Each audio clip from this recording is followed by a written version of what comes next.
All right, so what we got: torque wrench, 3/8 drive, 8mm Torx. Those are the ones that look like stars. I got a brush to clean some stuff off. Make sure you clean your bike before you do it. Got some waterproof grease. It says to grease your axle up before you put it back in. So get some marine waterproof grease, which I believe will be a lot better than the regular.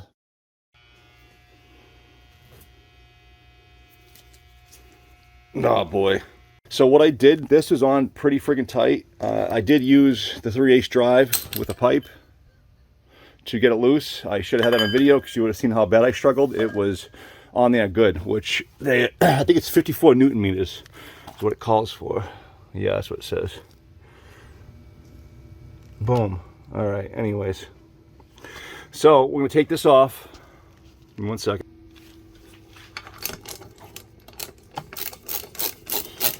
Kind of kicking myself in the butt last night. I was gonna buy the T-handles. I'm like, I don't need those right away. Oh, and just a little quick tip for those who don't know, which I'm sure for beginners, you have a lockout down here. So you push your derailleur forward, push that button in, and it takes the tension off your chain. So you can take your chain off. Yeah. So like I said, I was gonna buy some T-handles, and I said, oh, I don't need those. I'm not gonna need them right away. Yeah, they're gonna make life a lot easier. So you got Torx back there. I don't know if you can see. Getting kind of a glare from. I should probably shut that garage door. All right, I had to shut that garage door. It's getting glare. Hopefully that's better. But this, my first mountain bike ride, I went to Highlands. It was mud, and this is coated with dirt. I took it, cleaned it up a little bit. I'm gonna be pulling it off just to have everything nice and clean. You gotta have your outer bearing seal, cover, whatever the hell you want to call it. I call it outer seal, but I'm gonna clean that up. Actually, just toss it in the degreaser. So that's just a regular bike degreaser I'm using. I'm using a White Lightning. It's probably not the most industrial stuff I could use to clean this off right away, but we'll see if it works. It's my first time using it, so it could be absolute shit. Now pay attention to how this stuff comes off whenever you take stuff apart for the beginners. So if this comes off like this, I'm putting it face down, because if there's any other parts that are going to come off, you're going to take that and put that face down on top of it. That way you keep your order. So always put stuff down the way you took it off. And this lets you get your bearing in here. Let's pull the crank out. The crank comes right out. There should be one on the other side. I wish I had my bike stand. That one's in there pretty good. And that one's actually clean, so I'm not gonna mess with that.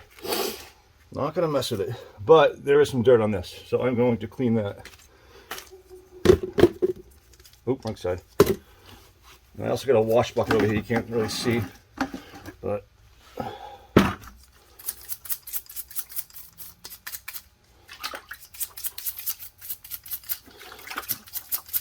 just get the dirt off there. Get some paper towels or whatever. Don't want anything going back gritty. Clean this bad Larry right up.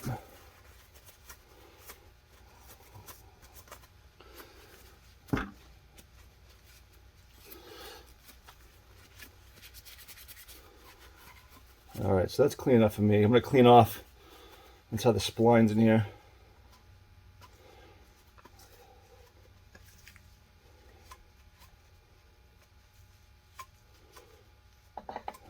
So before I put this back together, I'm going to make sure this thing is dirt free. Don't want any dirt in the threads. If you got to get a Q-tip, clean out inside there. Get a Q-tip.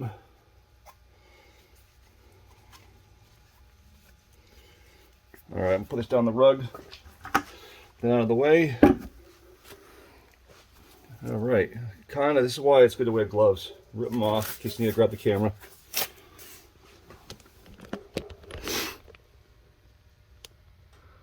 See, it's pretty clean in there, so I'm just going to clean up the edge here before I put it back together. Get all the muck out, all the dirt out of there. That stuff will act like sandpaper. Oh, there's one thing I didn't mention when I went and pulled my crank apart is you can pull this bolt out, but you need like a spanner wrench to get that off. And I really don't care. Just be careful when you're putting it back on. You will cross thread it. So very extra careful when putting this back on so you don't cross thread it. It would make life a lot easier, but I don't have a spanner wrench on me. Unfortunately, half my tools in my toolbox are missing from my last job, so when the factory closed down, I lost some of my tools. Who knows? But anyways, let's take this apart. This is a Torx. Might be a T25. This is great about this bike. It tells you exactly what size. T25. That is a 25. And I also believe that you should probably put Loctite on these. That's why I ran downstairs. This might be pink Loctite I use in my drones, but use at least a blue. Pink is for aluminum. Just knocking tools everywhere.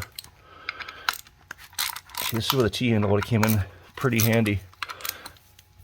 But save some money, use your fingers.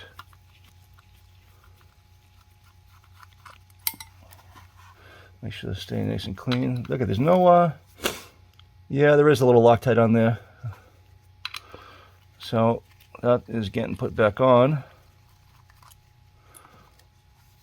If it's really wonky and there's dirt all over it, obviously degrease it. Use a wire brush and clean them up. This bike's brand new. But that was looking pretty clean. That is not.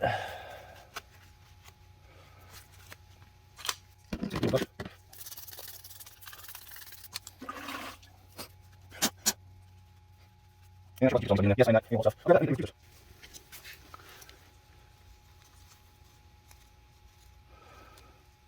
Look, it's not much, but it's enough for me to get Q-tips and clean out.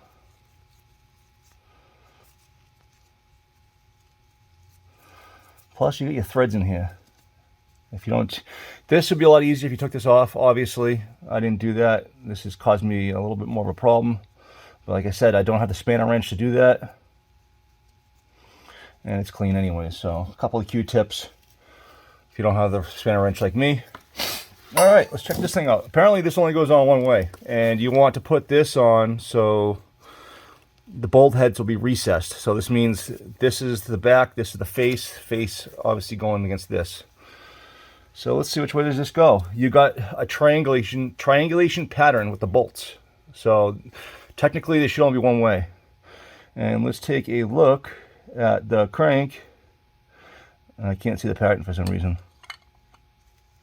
There it is. There's the top ones right there. So this goes like that. All right.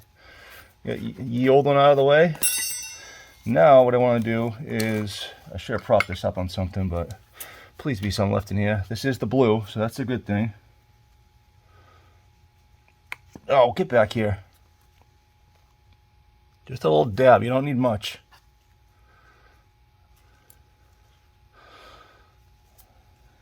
Okay. So whenever I put stuff together, a little tip to everybody, don't fully tighten it. See, like I saw, go all the way down.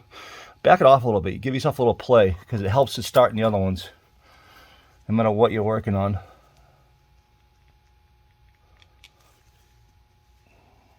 And my big fingers dropped it.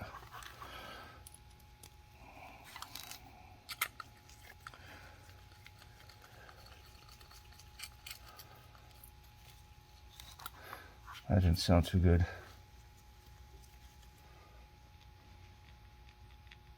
Come on. I think I used a little too much on my drone motors. Always use Loctite in those things. Some people don't, they just check them every flight, but I don't take that chance. I've had a few come loose. Now this should have a torque spec. I would say snug.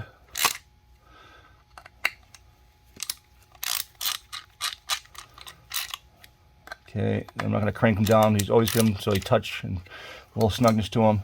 Now this says, let's go back to your specs in the manufacturer. 8 to 9 Newton meters. I don't think my torque wrench obviously goes that low. The lowest it goes to is a 16 on here. So if it's 16 minus 1, 2, 3, 4, minus 5 is 10. And I don't know, that's 10, 11. And then 9. I'm saying it's about 9, but you know what? I don't know. It won't hurt to try. Just, I'm not going to go too tight though.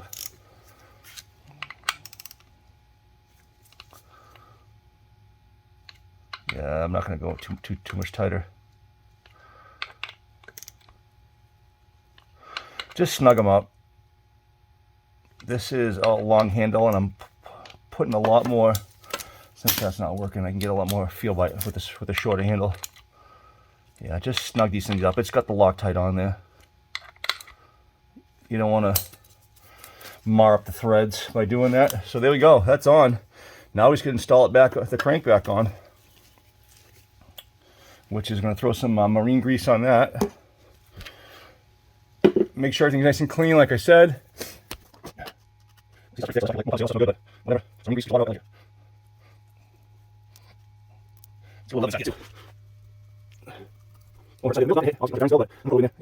Also check your bearings for play.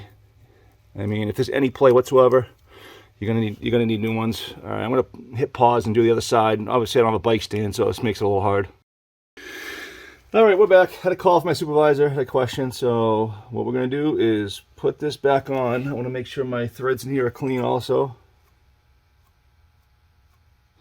Make sure I got no dirt, no gunk in there.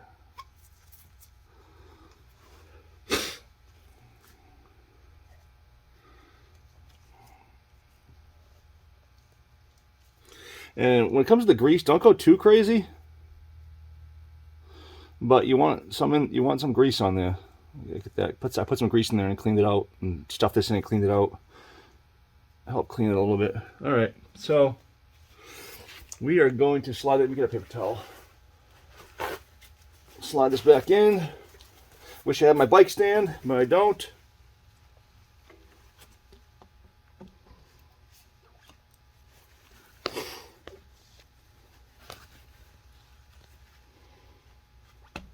So what I'm doing on the other side is I'm putting it in. I'm keeping an eye on the grease, make sure it's not building up. I had a little bit of grease buildup because it's going to, obviously the bearing is going to be tight to the shaft. You want to clean that up. That attracts a lot of dirt and dust, obviously, so you don't want a whole bunch of that hanging out. After you get it slid in, clean it up. We'll clean it up after too. And you'll probably see these things swinging around. That's another whole other story. That's for the tubeless setup.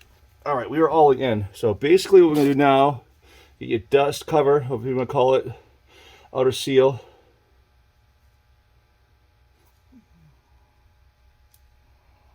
Make sure that's seated in there. Another thing, the grease helps it, will help it stay in there until you get the crank on. There you go, sniffing right in the camera. That's awesome. All right, let's try to get this thing on. Now this is going to be a little tougher because we didn't pull that out. I didn't pull that out. So what I'm going to do is put this in here. Make sure there's no grease on my fingers. And make sure I'm aligned. I'm going straight down. Oopsie. Be a lot easier with the bike stand. So you should go nice and easy. That way you know you're not cross-threading. If you have to use a wrench, no, or T-handle, and trying to force it in, you do not want that. All right, we are lined up, and my bike is moving on me because it is not in the stand. All right, so what I'm going to do is, I should probably get these out of the way, but check this out. So I got these rim strips, Bonchek rim strips, and the way they ship them, look at it, a little janky, a little wonky in some areas, you know what I mean? I hope that doesn't raise an issue when I go do these tubeless in a day or two. So what I'm going to do is grab the regular wrench,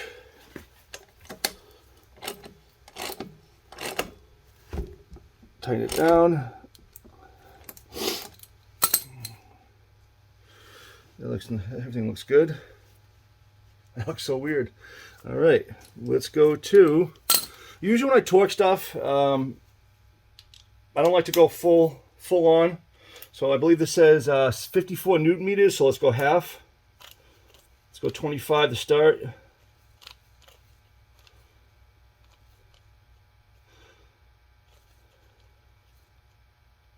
That is about 25 right there. It's hard to see. Lock it in.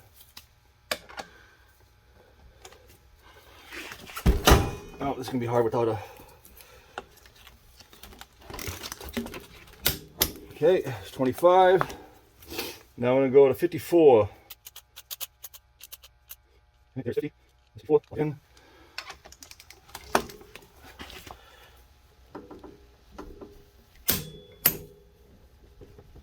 Okay, we are good. Now I want to check to see if it free spins. Oh no, my curtain's falling. Pay no attention to the man behind the curtain. No noise, it's nice and smooth. Nothing's wiggling. We're good. So now, my dumbass forgot to put the chain on, so we're probably going to pull it back off again. I'm just kidding. So, can we do this? And pull forward, and it releases. See that button? Holds it. There we go. We are done. Wonky, wonky, wonky. Whoa, whoa. It's so weird. It don't look right. Here we go.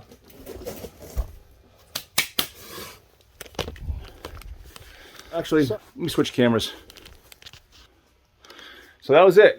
That really wasn't that bad. I probably could have got that done in 10 minutes if I hadn't had this camera and the phone call.